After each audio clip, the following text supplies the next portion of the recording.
कल कुम्हार जाति में उत्पन्न श्री कुबा जी महाराज के पावन चरित्र को श्रवण कर रहे थे। किस प्रकार उन्होंने प्रभु का भजन करके उनकी प्राप्ति की और आज जयपुर आमेर की रानी रत्नावती उनके चरित्र को स्मरण कर रहे हैं। राजपूतों का बड़ा उज्जवल इतिहास रहा है। राजस्थान के अनेक ऐसे राज परिवार हुए जो कि परम राष्ट्रभक्त हुए और परम भगवत भक्त हुए। उनमें आमेर की परंपरा भी है। आमेर में राजा हुए पृथ्वी राज जी कछवाहा। उनकी पत्नी थी जिनका नाम था बालाबाई। आज भी आमेर में उनका स्थान है। उन्हीं की वंश परंपरा में उन पृथ्वी जी के पुत्र हुए भारमल, उनके हुए भगवान दास कछवाहा। उनका भी चरित्र भक्तमाल में लिखा है। और उन भगवान दास कछवाहा के दो पुत्र विशेष रहे, एक तो राजा मान सिंह और एक राजा माधो सिंह। तो उन माधो सिंह की रानी थी रानी रत्नावती। इनके घर के 4 लोग का चरित्र भक्तमाल में है। बहुत बड़ी बात है कि किसी की 4 पीढ़ी में 4 लोगों का नाम भक्तमाल में आ जाए। पृथ्वीराज जी का चरित्र भी लिखा है। उनकी धर्म पत्नी बालाबाई, अपूर्व देव उनका नाम था, उनका चरित्र भी है। उनके पोते भगवान दास जी का भी चरित्र है।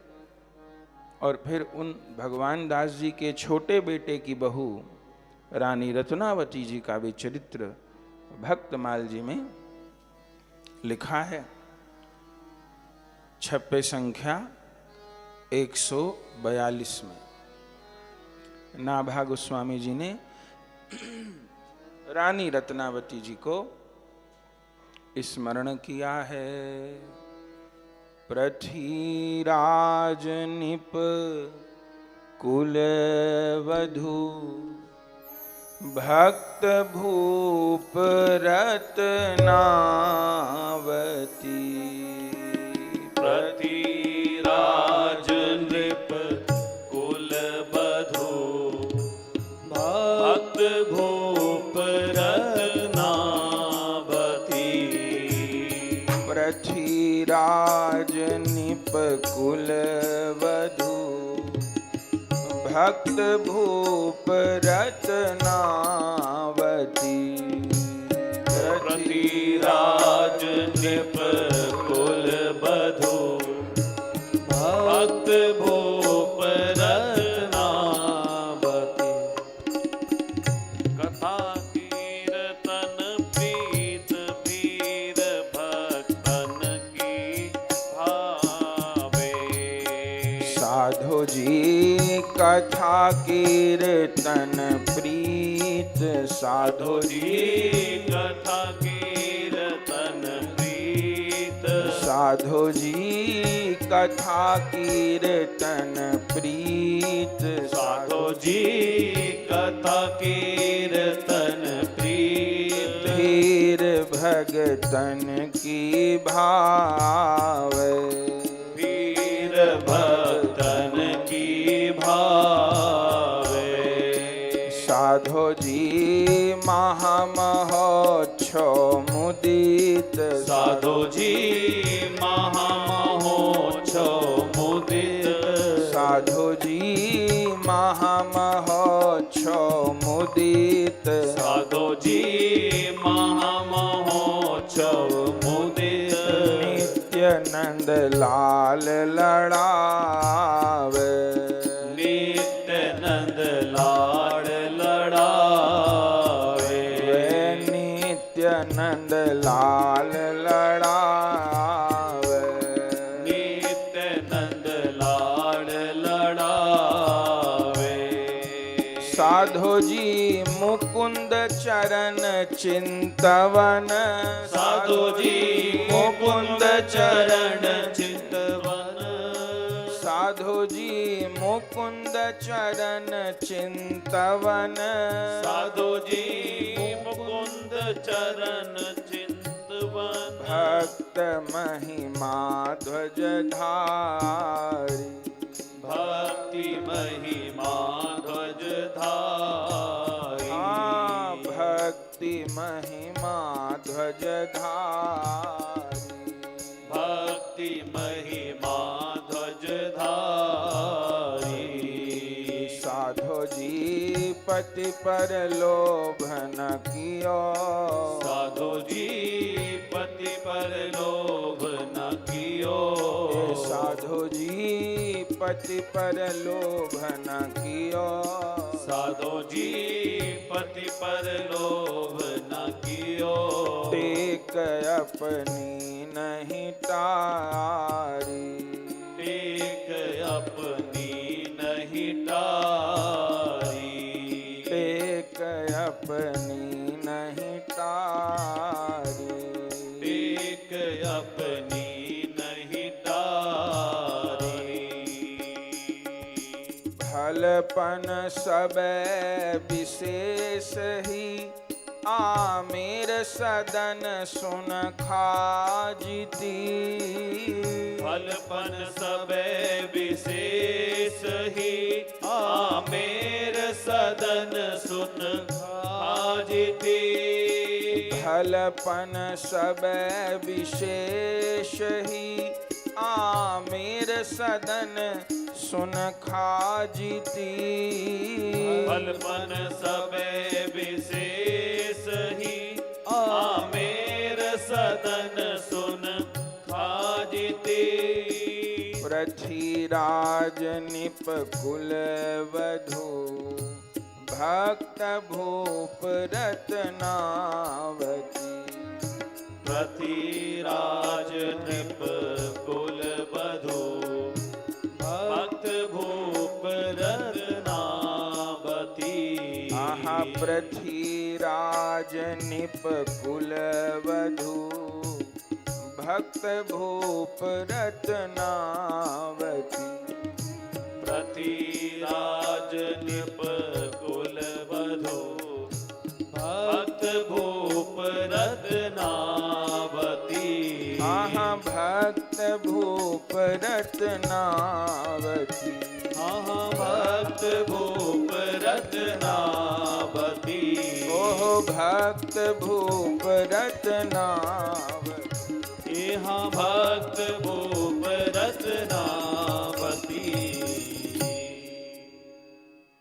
ये रत्नावती जी के संबंध में जो नाभा गोस्वामी जी ने छप्पय लिखा है, ये वो छप्पय है।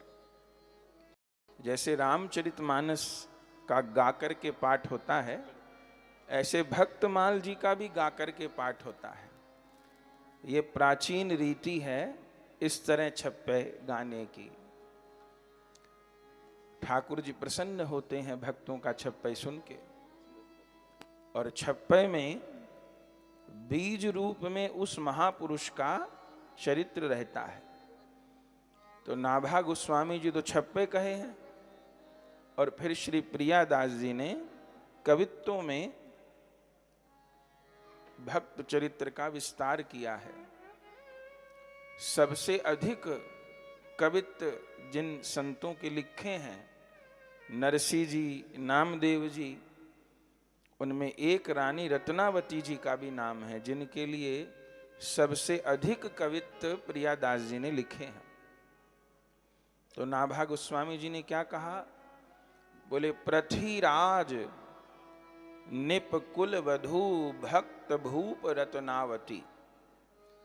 सीधा रत्नावती जी का नाम न लेकर क्या कहा कि मैं उन आमेर की रानी को प्रणाम करता हूं जो कि पृथ्वीराज कछवाहा की कुल वधू हुई। अभी सुना आपने, पृथ्वीराज जी के पुत्र भारमल, उनके पुत्र भगवान दास, और भगवान दास कछवाहा के छोटे पुत्र माधव सिंह, उनकी धर्मपत्नी थी। बोले पृथ्वीराज क्यों कहा?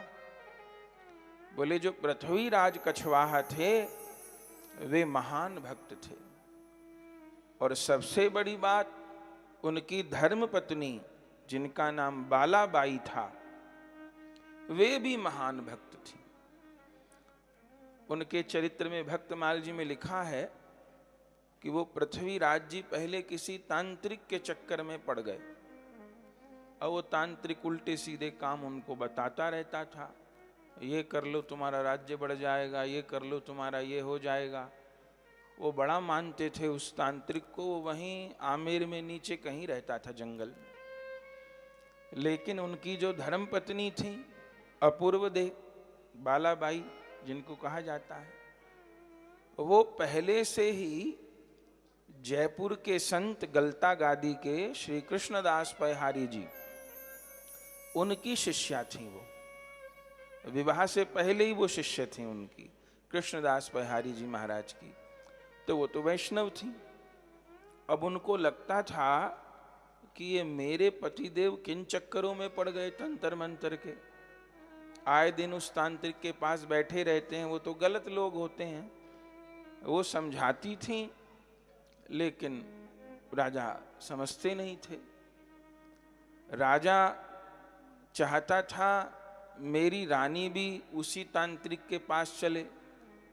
वो तांत्रिक कहता था मैं ऐसा जादुई मंत्र दूंगा, दोनों पति पत्नी करोगे तो पूरा राजस्थान तुम्हारे बस में हो जाएगा। ऐसे वो बातें बोलता रहता था। रानी को पता था कि वो झूठा है, तो राजा चाहता था कि रानी मेरे साथ चले उस तांत्रिक के पास, अपने गुरु का त्याग कर दे। रानी को पता था वो तांत्रिक झूठा है, मेरे गुरुदेव तो वैष्णव गुरु हैं, श्री कृष्णदास पहारी जी, बड़ा निर्मल उनका चरित्र है, साक्षात शत्रुघ्न जी के अवतार हैं कृष्णदास पहारी जी महाराज। रानी चाहती थी कि मेरे पति भी उस तांत्रिक को छोड़ करके वैष्णव बन जाए, तो इस बात को लेके खींचातान थी। फिर एक बार रानी ने अपने गुरुदेव को ही स्मरण किया, कृष्णदास पहारी जी को, और कहा कि आप पधारो महाराज और उस तांत्रिक का भी उद्धार करो और उस तांत्रिक के चंगुल से मेरे पति को भी छुड़ाओ। तब कृपा करके एक बार स्वयं ही कृष्णदास पहारी जी महाराज पधारे थे। वो चरित्र अपने को नहीं कहना, जितने अंश में यहां जरूरत है उतना कहना है। तब उस तांत्रिक का भी उद्धार किया, और जब पृथ्वीराज जी ने कृष्णदास पहारी जी का सत्संग किया तब उनको महिमा पता चली कि संत कहते किसको है, सत्संग कहते किसको हैं, तब उनको पता चला। और फिर क्या हुआ, फिर तो उन पे उन वैष्णव गुरु का ऐसा रंग चढ़ा श्री कृष्णदास पहारी जी का कि वो सब तंत्र मंत्र को भूल गए, और रानी से भी ज्यादा भगत श्री कृष्णदास पहारी जी के हो गए, परम भक्त हो गए। रानी तो बड़ी प्रसन्न हो गई कि मेरे पति वैष्णव बन गए। अब तो ऐसी उन पे खुमारी चढ़ी भक्ति की कि रात दिन अपने गुरुदेव के चिंतन में ही रहते, गुरुदेव को बुला लेते, गलता जी तो पास ही हैं, और उनको महल में विराजते और कहते महाराज आप यहाँ रहिए, मुझे सेवा का अवसर दीजिए, सत्संग करिए। गुरुदेव भी प्रेम में अधीन हो गए राजा के, आ जाते, सत्संग होता। एक बार गुरुदेव द्वारिका जी की यात्रा को जाने लगे। पृथ्वीराज का नियम था कि मुझे प्रतिदिन गुरुदेव का दर्शन करना है, उनका चरणामृत लेना है, सेवा करनी है। अब जब पता चला कि गुरुदेव द्वारिका जी की यात्रा पुराने समय में पैदल यात्रा होती थी, तब राजा ने गुरुदेव से कहा कि गुरुदेव मैं भी साथ चलूंगा आपके, मुझे भी साथ ले चलिए द्वारिका यात्रा में। गुरु जी ने कहा ठीक है, तुम भी चलो। तो अगले दिन जाना था, राजा ने सब तैयारी कर ली। अब गुरु जी पैदल चलेंगे नंगे पांव, तो राजा कोई रथ पे तो बैठ के चलेगा नहीं, राजा भी पैदल चलेगा। इधर जो मंत्री थे आमेर के, उनको पता चला कि राजा साहब तो सवेरे द्वारिका जाने की तैयारी कर रहे हैं। मंत्री को लगा कि यदि राजा चले गए तो एक तो यही नहीं पता कि कितने महीने में यात्रा लौटेगी, दूसरा मेरे राजा वैसे ही गुरु जी के प्रेम में पागल हैं, 2, 4, 6 महीने और साधुओं के संग रह लिए तो लगता नहीं है लौटेंगे तो बाबा जी ही बन जाएंगे। तो मंत्री को चिंता हुई, राजा से तो उसने कुछ नहीं कहा, गुरु जी से जाके मिला, रात को प्रणाम किया। उन्होंने कहा कहो। मंत्री ने कहा महाराज मैं राजा साहब का छोटा सा सेवक हूं, मंत्री हूं। बोले कहो। बोले राजा साहब कल आपके साथ द्वारिका जी जा रहे हैं। बोले हाँ कह तो रहे हैं। बोले महाराज यदि वो आपके साथ द्वारिका जी चले गए ना, मुझे तो कोई बात नहीं, हम तो सेवा करेंगे, लेकिन उनके द्वारा यहाँ पर बहुत साधु सेवा और सत्संग होता है, यदि वो चले गए तो यहाँ आमेर में जो साधु सेवा सत्संग चलता है वो रुक जाएगा। राजा साहब के आने से तो इतना सब रहता है। उसको पता था गुरु जी को कौन सी बात लगेगी। जब ये कहा, बिहारी जी ने कहा यहाँ साधु सेवा रुक जाएगी। बोले बिल्कुल रुक जाएगी, राजा ही तो सबका सम्मान करते हैं, राजा के कारण संत लोग आते रहते हैं जब से वो वैष्णव बने। ठीक है। अगले दिन सुबह जब राजा चलने को तैयार हुए, गुरु जी ने रोक दिया। राजा ने कहा गुरुदेव ऐसा क्यों करते हैं। बोले नहीं, तुमको नहीं जाना, तुम यहीं रहो। राजा ने कहा महाराज मुझे तो द्वारिकाधीश के दर्शन की बड़ी इच्छा थी, गोमती गंगा में मेरा स्नान का मन था, और उससे भी बड़ी बात यह है कि मेरे तप्त मुद्रा नहीं लगी हैं। श्री संप्रदाय में, श्री रामानंद संप्रदाय में एक पुरानी रीति है संतों की, अब तो बहुत कम ही स्थानों पे ऐसा होता है, तप्त मुद्रा लगती थी।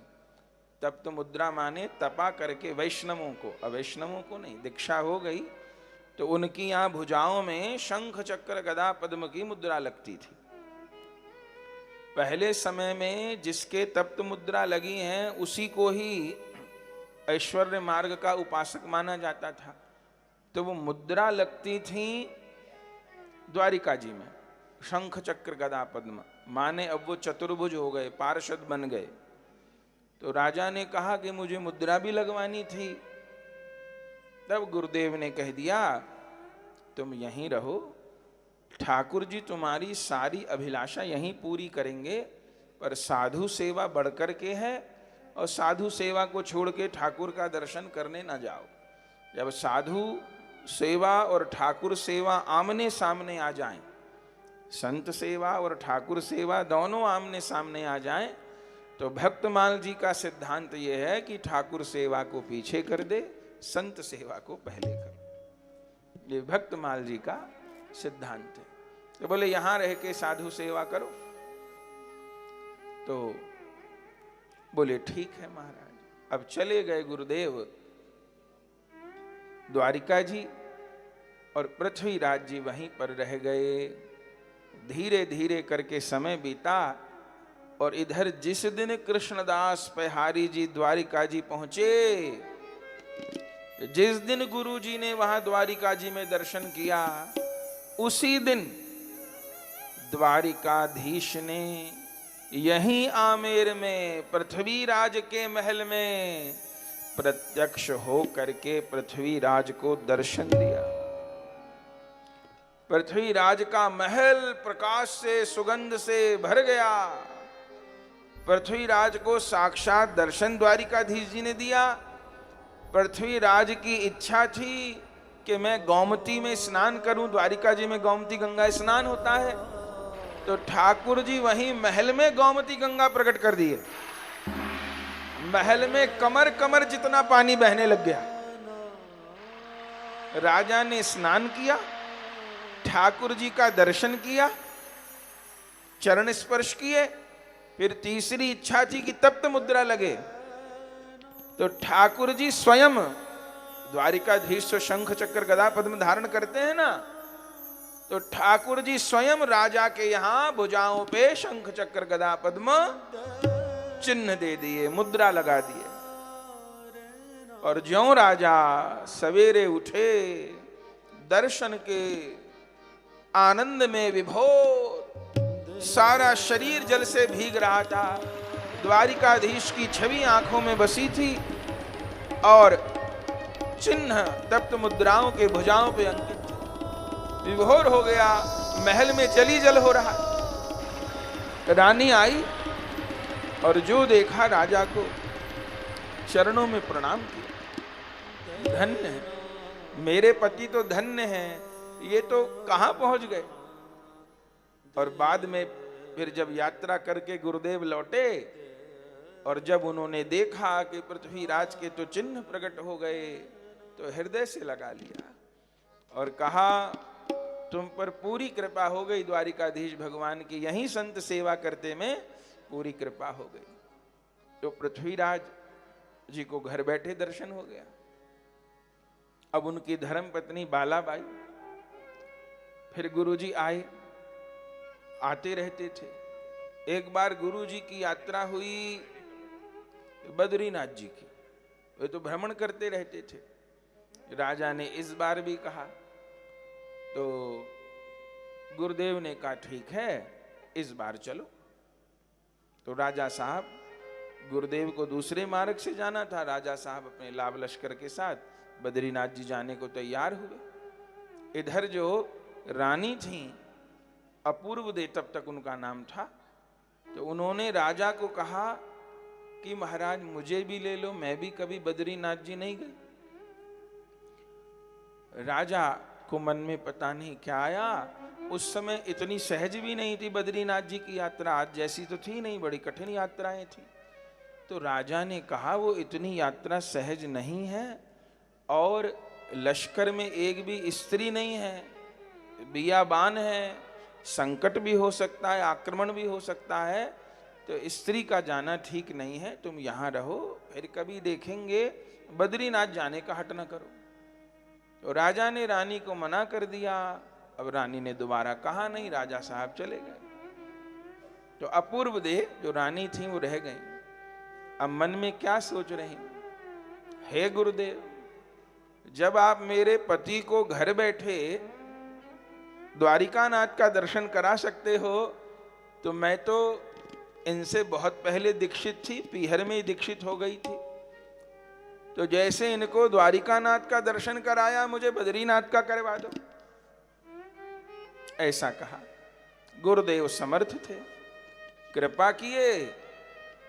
जिस दिन राजा बद्रीनाथ जी पहुंचे यात्रा करते करते, उसी दिन भाव राज्य में रानी भी बद्रीनाथ पहुंच गई। और क्या हुआ कि मंदिर में भीड़ थी, राजा पीछे खड़े थे और रानी आगे खड़ी थी। शरीर से नहीं गई, शरीर से आमेरी थी, रानी आगे खड़ी थी। अब राजा को तो स्वप्न में भी नहीं लगे कि भाई रानी यहां आ सकती है, वो तो मना कराए थे, वहां खड़ी थी, वो पीठ थी और आगे खड़ी थी बिल्कुल राजा के। तो राजा को पीछे से लगा कि ये तो कोई पहचानी पहचानी लगती है, पर फिर एक बार तो उनके मन में आया कि आगे से देखूं, पर उनको लगा कि नहीं कोई और होगी, वो आगे खड़ी थी। तो राजा ने क्या कहा, बाई किनारे पे हो जाओ। राजस्थान में बहन को बाई बोलते हैं, बोले बाई किनारे पे हो जाओ, दर्शन करना है। बस जैसे कहा बाई किनारे पे हो जाओ, वो किनारे पर हो गई।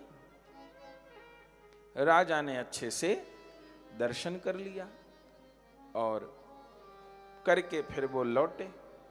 जब लौटे और अपनी पत्नी को सब वृतांत सुनाया, तब उनकी धर्म पत्नी ने कहा, महाराज मुझे नहीं ले गए, कोई बात नहीं। जैसे आपको गुरु कृपा से घर बैठे द्वारिका नाथ का दर्शन हुआ था, ऐसे मुझे घर बैठे गुरुदेव ने बद्रीनाथ का दर्शन कराया।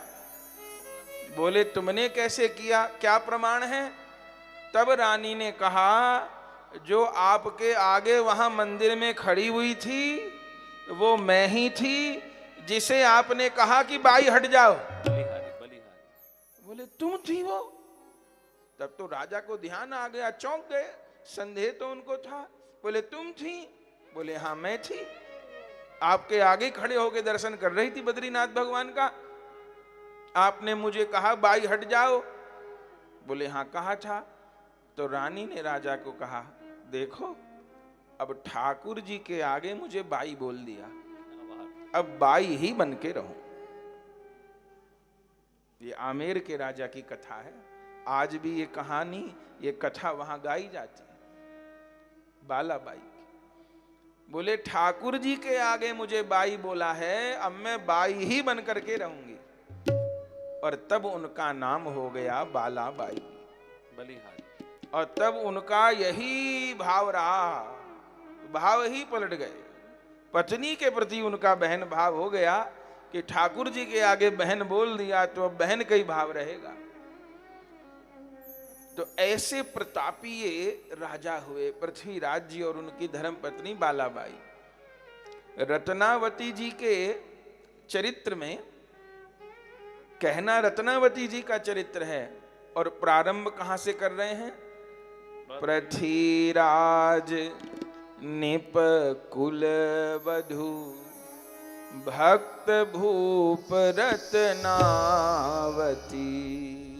पृथ्वीराज निप कुल वधु भक्त भूप रत्नावती। सीधे नहीं कह सकते कि भक्त भूप रत्नावती, बोले सीधे नहीं। क्यों? बोले भक्त के संबंध से पुकारने में ज्यादा महिमा होती है। जैसे राजा बलि का चरित्र आपने भागवत जी में सुना, तो राजा बलि ने सीधे भक्ति की, सीधे भगवान ने स्वीकारा, लेकिन भगवान ने प्रहलाद जी को याद किया, अरे तुम प्रहलाद जी के पोते हो। और जिस समय वामन भगवान ने तीसरा चरण राजा बलि के सिर पे रखा, भागवत जी में लिखा है प्रहलाद जी प्रकट हो गए उस समय, जबकि प्रहलाद जी का शरीर छूट चुका था, वो भगवत धाम जा चुके थे, प्रहलाद जी प्रकट हो गए। भगवान ने कहा प्रहलाद जी आप कैसे प्रकट हुए? प्रहलाद जी ने कहा महाराज मुझे तो लगता था मेरे वंश में कोई भक्त जन्म लेगा कि नहीं लेगा, लेकिन ये मेरा पोता तो मेरे से भी बहुत आगे निकल गया। बोले कैसे? बोले मेरे सिर पे तो आपने हाथ रखा था, मेरे पोते के सिर पे तो आपने चरण रखे, तो मेरा पोता मेरे से भी आगे निकल गया। तो भगवान राजा बलि को कहे कि अब तुम सुतल लोक में रहोगे अपने दादा के साथ। आज तक राजा बलि सुतल लोक में अपने दादा प्रहलाद जी के साथ रहते हैं, सत्संग करते हैं। अगले मनमंत्र में चूंकि उन्होंने इंद्र बनना चाहा था, तो अगले मनमंत्र में वो इंद्र बनेंगे, उसके बाद उनको भगवत सेवा की प्राप्ति होगी, ऐसा वर्णन है पुराणों में। तो भक्त संबंध से स्मरण किया जाता है। जैसे ध्रुव जी को हम लोग याद करते हैं तो पहले ध्रुव जी की मैया को याद करते हैं, ऐसे मां के पुत्र। तो यहां नाभा जी ने भी यही किया। क्या कहा? पृथ्वीराज निप कुल वधु, माने ये जताया कि ऐसे राजा रानी के वंश में तो ऐसी बहू आनी ही थी। भक्ति का प्रताप होता है। आप सब जो यहां बैठ करके सत्संग कर रहे हैं, अपने घर द्वार को छोड़ करके, तो आपको जरूर अपने बड़ों से अच्छे संस्कार मिले होंगे, माँ बाप से, दादा दादी से, गुरुजनों का संग मिला होगा। न तो आदमी अपनी घर की सुविधा छोड़ के क्यों जाए? बिंदु जी बोलते हैं सवेरे, महाराज इन भैया को आधा घंटा कथा देर कर लो, पौना घंटा देर कर लो। क्यों? बोले सब लोग नहा नहीं पा रहे, ठंड है तो उतना गर्म जल हो नहीं पाता, तो सब लोग धीरे धीरे नहाते हैं। अभी अब तो प्रसाद भी यही हो रहा है, कथा भी यही हो रही है, बैठना उठना भी यही है, विश्राम भी यही है। विश्राम भी यही है। तो हमने कहा कोई बात नहीं, घर में बैठे, जब जैसे सुविधा हो, समय को आगे पीछे करने में कोई समस्या नहीं। तो आदमी घर की सुविधा छोड़ करके क्यों आएगा? ये तभी होता है कि जब बड़ों से कोई संस्कार मिले हैं, हमको आपको अच्छे पूर्वज मिले, अच्छे माता पिता, पवित्र कुल में जन्म हुआ। किसी को भी भक्ति दो ही कारणों से मिलती है, या तो उसको अपने वंश से मिलती है और या उसको गुरु परंपरा से मिलती है। जो भी महान बनता है, जिसका भी जीवन पवित्र होता है, एक भी हो तो काम बनता है, और दोनों हो जाएं तब तो बहुत बड़ी बात है। तो रत्नावती उनको कह रहे हैं पृथ्वीराज निपकुल वधू, ऐसे पृथ्वीराज के वंश में ऐसे बालाबाई, बालाबाई रत्नावती जी की परदादी सास लगती थी। उनके यहाँ कौन बहू आई? बोले भक्त भूप रत्नावती। नाभाजी ने रत्नावती को भक्त नहीं, भक्त भूप कहा है, भक्तों में राजा। बोले भक्त भूप कौन? जैसे अभी गिरिराज जी के लिए आज सुना ना कि गिरिराज जी के लिए भागवत जी में लिखा हरिदास वर्य, हरिदासों में श्रेष्ठ। तो हरिदासों में श्रेष्ठ कौन? बोले जो हरि की सेवा करे, हरि का भजन करे, वो हरिदास। लेकिन जो हरि के साथ में हरि के प्यारों का भी भजन करे, हरि के प्यारों की भी सेवा करे, वो हरिदासों में श्रेष्ठ। ऐसे नाभाजी के अनुसार भक्त भूप कौन? जो केवल भगवान का भजन करे वो भक्त, और जो भगवान के संग में भगवान के भक्तों का भी भजन करे वो भक्त भूप। तो रत्नावती कौन है? भक्त भूप रत्नावती। और स्वरूप कैसा? रत्नावती जी का बड़ा विलक्षण ही चरित्र है। उनके चरित्र पर ऐसे रीझे हैं नाभाजी, न तो इतना नहीं कहते, लेकिन छप्पे में उनके स्वरूप को गाया। क्या स्वरूप उनका? कथा कीर्तन प्रीत साधो जी, कथा कीर्तन प्रीत, और धीर भक्तन की भाव, धीर भक्तन की भाव। संसारी के साथ ऐसा नहीं होता। संसारी को कथा कीर्तन में प्रीति नहीं होती, निंदा चुगली में प्रीति होती। जहां बैठ जाएंगी अपनी अपनी बहुओं की बुराई करेंगी, या बहू बैठी अपनी अपनी सासों की बुराई करेंगी, या और कुछ करेंगी। तो लेकिन भक्त की के भक्त को ये सब बातें नहीं सुहाती। रत्नावती जी का स्वरूप कैसा? कथा कीर्तन प्रीत साधु जी, कथा कीर्तन प्रीत। अब वो तो रानी थी, जिन उन भोगों के लिए, सुविधाओं के लिए बड़ी बड़ी स्त्रियां तरसती हैं कि हमको ये खाने को मिल जाए, ये हार मिल जाए, ये कपड़े मिल जाएं, ऐसा रहने को मिल जाए। वो सारे बड़े बड़े भोग आमेर के महलों में कूड़ेदान में पड़े रहते थे। रानी के पास तो किसी चीज की कोई कमी थी नहीं, लेकिन उसको न पहनना सुहावे, न खाना सुहावे, न सजना सुहावे। और जबकि और उनकी देवरानी जिठानी सब थी, वो अपने रंग में लगी रहती थी।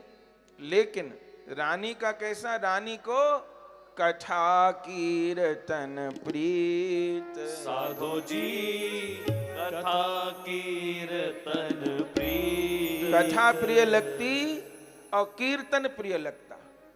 ये भक्ति की कसौटी है। हम कहें कि हम भक्त हैं, हम गुरु भक्त हैं, हम भगवान के भक्त हैं, तो पहली कसौटी है कि कथा प्रिय लगती है कि नहीं लगती, और कीर्तन प्रिय लगता है कि नहीं लगता। ये हरि गुरु की पहली कृपा है। भगवान की कथा प्रिय लगेगी, कीर्तन प्रिय लगेगा, और क्या प्रिय लगेगा? धीर भक्तन की भावे, धीर भक्तन की भावे। भक्तों की भीड़ अच्छी लगेगी। संसारी को अपने रिश्तेदार तो सुहाते हैं, ये मेरे फला हैं, ये मेरे ढिका हैं, वो तो सुहाएंगे, भगत नहीं सुहाते। इनका करने से क्या होगा, इनसे हमारा क्या, ऐसा सोचते हैं। लेकिन रत्नावती जी कैसी थी? उनको संसारियों की भीड़ नहीं सुहाती, उनको किनकी भीड़ सुहाती? धीर भक्तन की भावे। भक्तों की भीड़ बनी रहे, संतों की भीड़ आमेर में बनी रहे, महात्मा लोग आते रहें, और क्या अच्छा लगता? महामहोत्सव मुदित, साधु जी महामहोत्सव मुदित। और क्या अच्छा लगता था? उत्सव होते रहे, महामहोत्सव होते रहे, कभी कोई मनोरथ होवे, कभी कोई मनोरथ होवे, प्रसन्नता से उत्सव होते रहे और खूब धन खर्च किया जाए उत्सवों में। महामहोत्सव मुदित, साधु जी महामहोत्सव मुदित। और नित्यानंद लाल लड़ावे, नित्यानंद लाल लड़ावे। आज भी रत्नावती जी के ठाकुर हैं भानगढ़ में, अलवर के पास में भानगढ़ है। आज भी वहां रत्नावती के ठाकुर जी नीलम के हैं, नीलम के। मुगलों ने बहुत खोज की पर मिले नहीं, भानगढ़ में विराजित हैं। इंद्र नीलमणि के ठाकुर, नीलम के, नीलम से ठाकुर जी प्रकट करवाए थे। राजाओं के यहाँ तो बहुत वैभव था, तो उन्हीं ठाकुर जी को लाड़ करती थी। नित्यानंद लाल लड़ावे, नित्यानंद लाल लड़ावे। तो कथा में प्रीत, कीर्तन में प्रीत, भक्तों के समूह में प्रीत, और उत्सवों में प्रीत के खूब उत्सव हों, ठाकुर जी को लाड़ किया जाए। लेकिन फिर नाभाजी ने एक बड़ी सुंदर बात कही। कई बार क्या होता है कि कथा प्रिय लगती है, कीर्तन प्रिय लगता है, भक्त लोग प्रिय लगते हैं, ठाकुर जी को स्नान श्रृंगार ये सब प्रिय लगता है, दुर्लभ है पर लगता है। लेकिन कभी कभी ऐसा हो जाता है कि उस साधक का एकांतिक चिंतन नहीं बनता।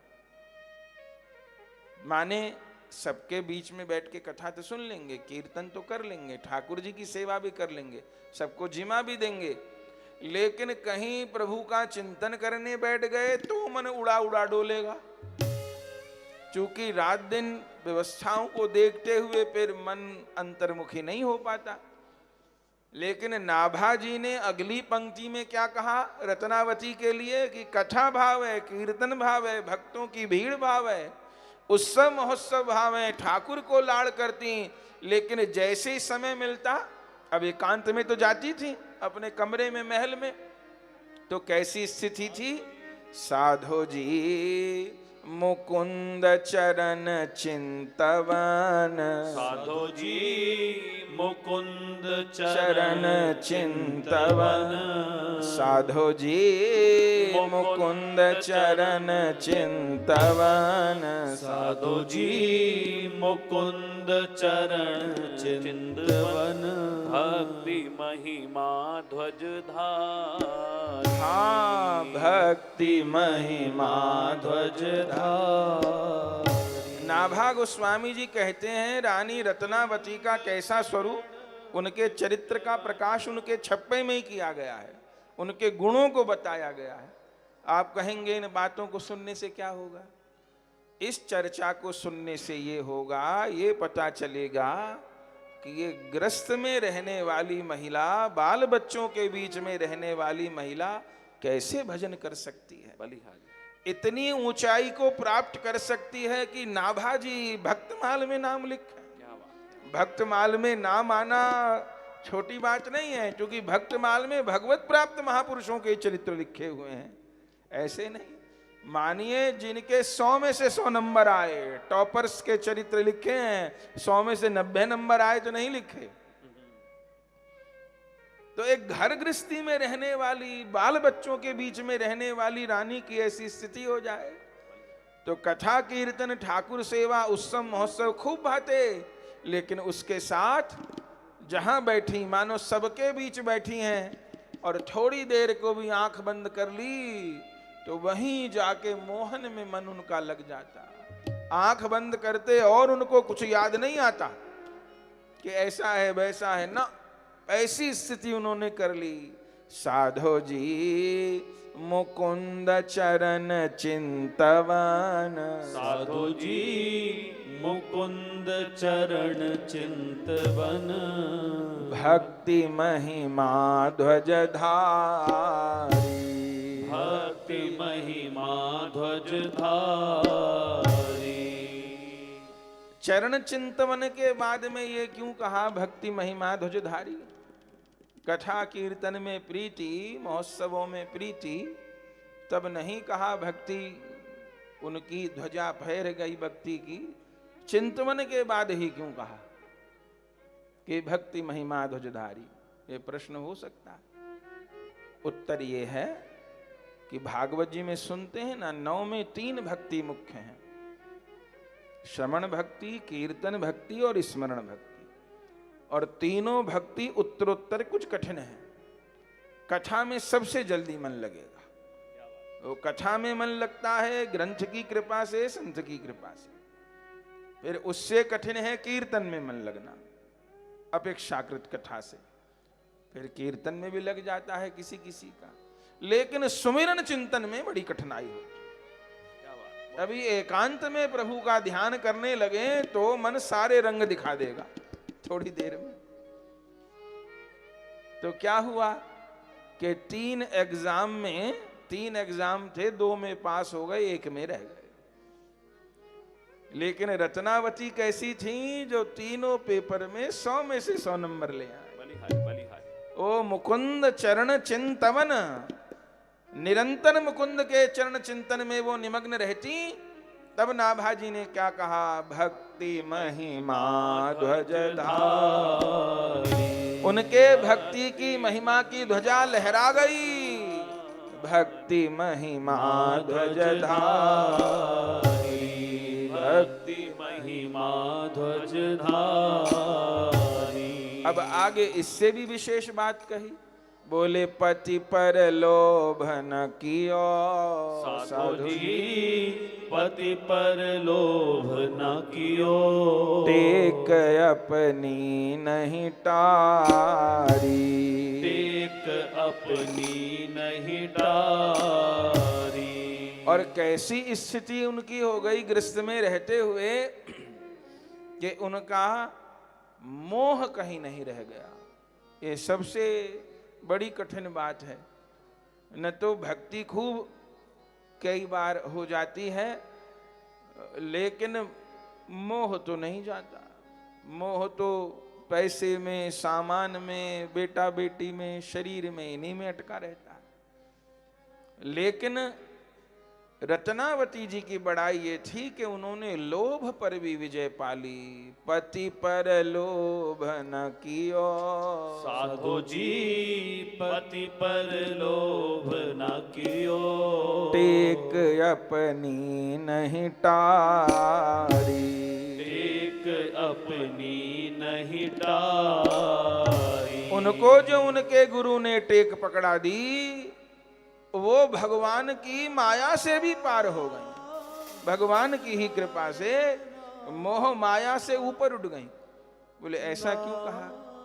बोले सभी के लिए कठिन होता है मोह माया से उठना, लेकिन स्त्री के लिए बहुत कठिन होता है। क्यों? पुरुष के लिए भी कठिन होता है, पर विरक्त पुरुष जल्दी हो जाता है अपेक्षाकृत स्त्री के। और उसमें भी घर में रहने वाली महिला हो, रात दिन घर परिवार में बाल बच्चों के बीच जिंदगी बीती हो, तो उनसे मन ऊपर उठ जाए बहुत कठिन है। लेकिन रत्नावती रानी ने ये खाई भी पार कर ली। टेक अपनी नहीं टारी, टेक देव ने कहा श्री कृष्ण को ही अपना मानना है तो श्री कृष्ण को ही अपना माना, टेक अपनी नहीं टारी। और कैसा उनका स्वरूप, मानो नाभाजी गुण गाते गाते थक गए। अब उनको लगा 6 पंक्ति कहनी थी, 5 तो कह दी, आखिरी पंक्ति बची, लेकिन गुण बहुत सारे बच गए। अभी रत्नावती के कितने गुण गाए, सबके इतने गुण नहीं गाए, कितने गुण गाए आपने सुने रत्नावती के। अब उनको लगा 1 पंक्ति रह गई, गुण तो बहुत बचे रह गए, तो आखिरी में क्या किया, गागर में सागर भर दिया। क्या बोले, भलपन सब विशेष ही आमेर महल सुखना जीती। भलपन सब विशेष ही आमेर सदन सुन खाजती। पृथ्वीराज निप कुलवधू भक्त भूप रत्नावती। पृथ्वीराज निप कुलवधू भक्त भूप रत्नावती।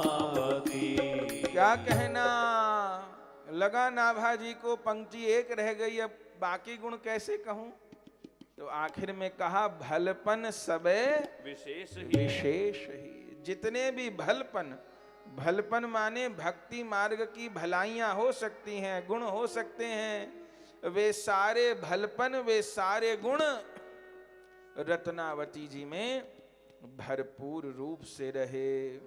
भलपन सबे विशेष ही आमेर महल सुन खाजिती।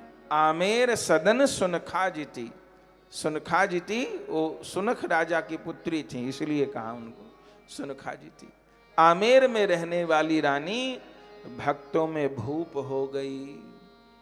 तो नाभा गोस्वामी जी ने 56 में चरित्र का वर्णन किया और फिर प्रियादास जी ने कवित्व में बोले, आप मान सिंह जी के छोटे भाई, मान सिंह जो बड़े प्रतापी राजा हुए, उनके छोटे भाई माधो सिंह जी की धर्म पत्नी थी, रहती महल में ही थी। आई बिराजी, जय हो बिराजी।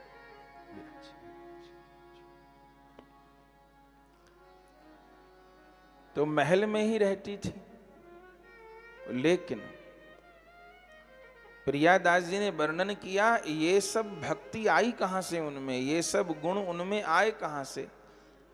देखिए इस मार्ग में जिसको भी कुछ मिला है, एक नियम है, बोले ना रो के पाया है न हंस के पाया है, हमने जो कुछ भी पाया है किसी का हो के पाया है, न हंस के पाया है न रो के पाया है, हमने जो कुछ भी पाया है हरि गुरु का हो के पाया है।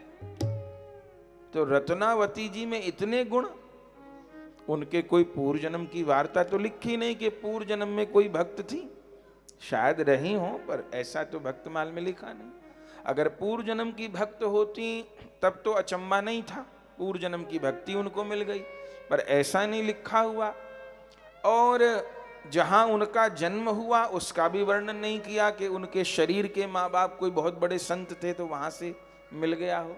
हाँ, जिस घर में ब्याही ससुराल में, वहां जो उनके ससुर थे भगवान दास कछवाहा, वो महान संत थे, बांके राजा उनको कहा गया।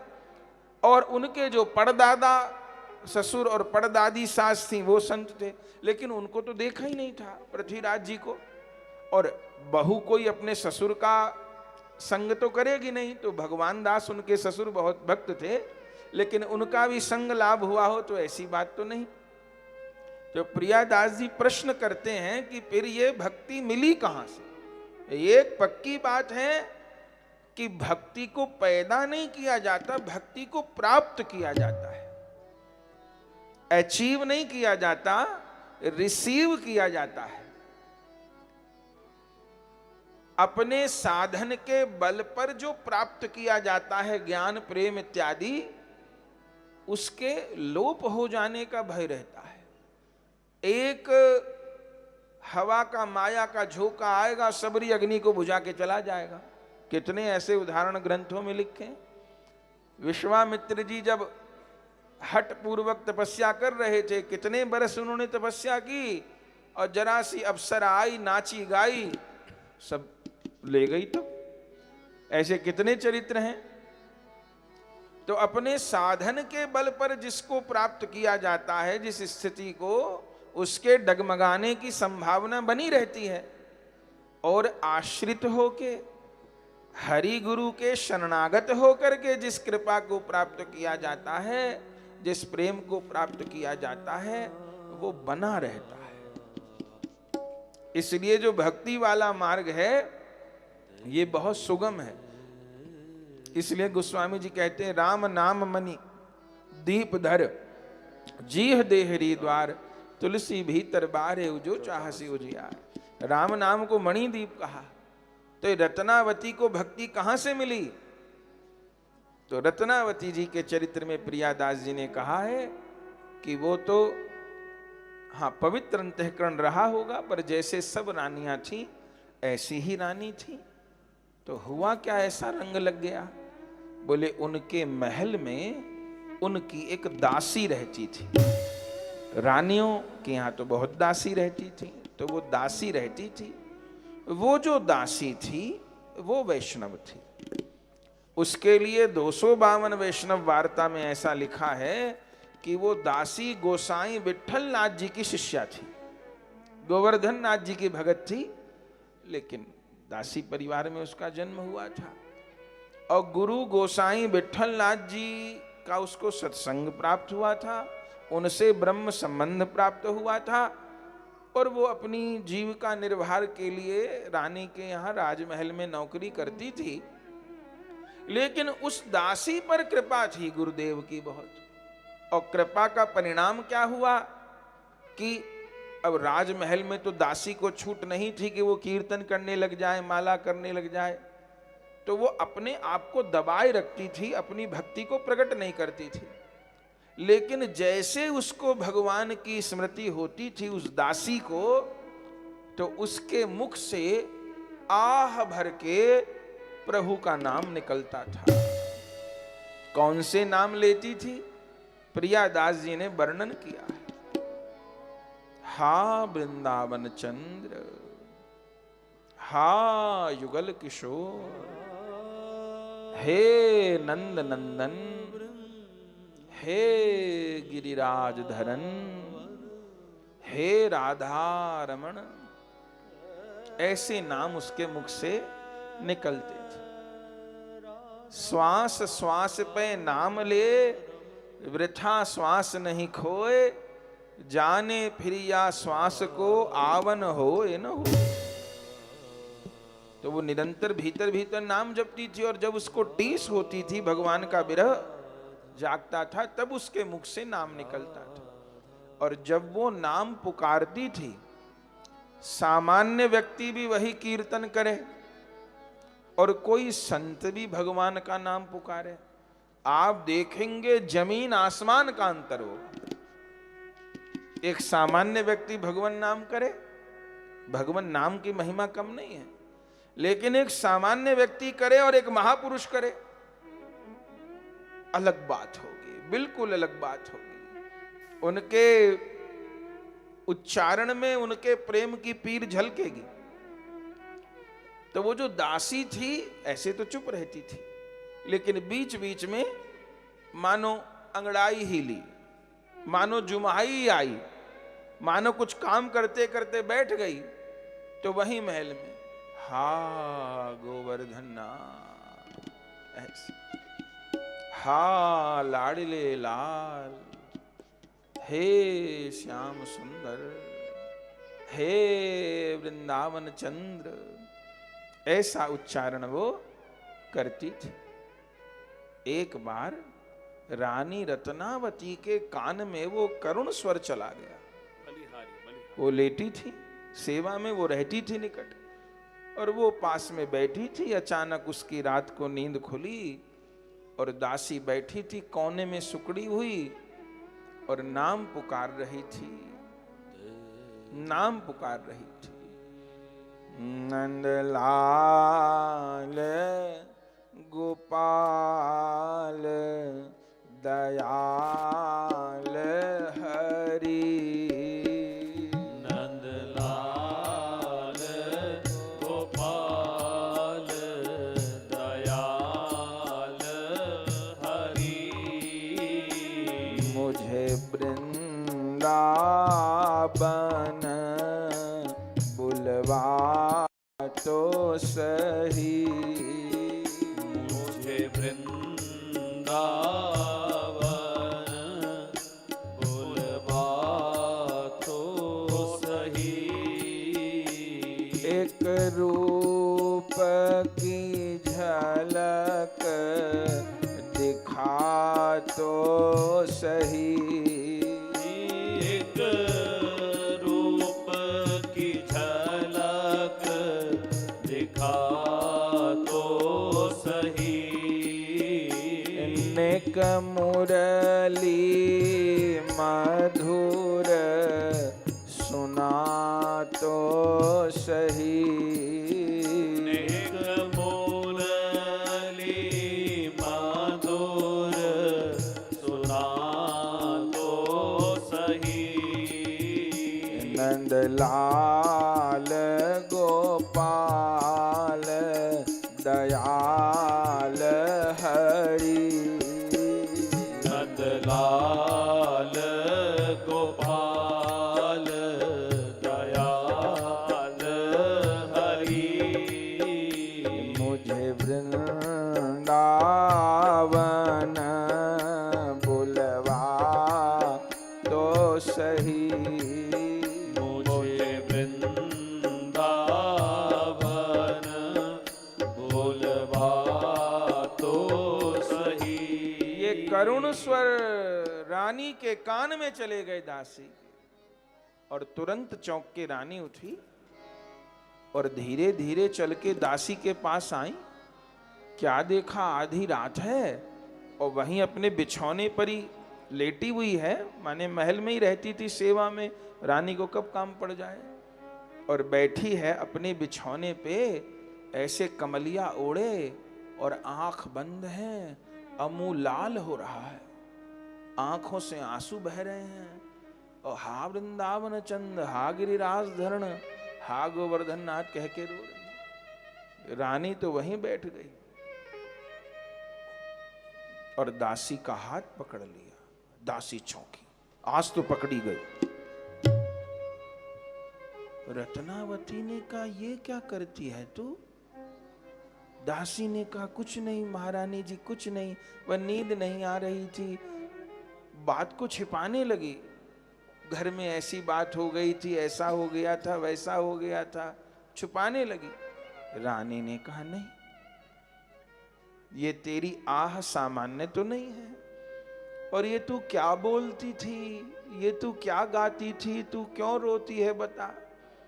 तो चरित्र विस्तार का है। रानी ने बहुत पूछा, आखिर में दासी ने रानी से कहा कि मुझे निकालना नहीं, चूंकि घर में मैं ही हूं, मेरे से ही घर परिवार चल रहा है, जो कि मुझे आय मिलती है। बोले, क्यों निकालूंगी, मैंने तेने कोई गलती कर दी जो तुझे निकालूंगी? बोले, राजा साहब को भी मत बताना। बोले, उनको भी नहीं बताऊंगी। तू ये बता, ये तू नाम लेके रोती है, ये क्या है? तब उस दासी ने कहा कि मुझे भगवान की याद आती है, गिरिराज धरण की मुझे याद आती है, गोवर्धन नाथ की याद आती है, और जब मुझे श्री कृष्ण का विरह हो जाता है तब फिर मैं बैठ के रोती हूँ और उनका नाम पुकारती हूँ। तो नाम पुकारने से मुझे सांत्वना मिलती है। अब तो रत्नावती की बड़ी जिज्ञासा बढ़ गई, वो बैठी रही, और बता, और बता, और बता। अब दासी बताने लग गई बातों को। करते करते तो ये स्थिति हो गई रानी की पहले सामान्य स्त्री थी, जैसे सामान्य रानियां होती हैं, वो दासी तो उनकी परम मित्र बन गई। तब वो दासी से जो काम करवाती थी वो भी बंद कर दिया।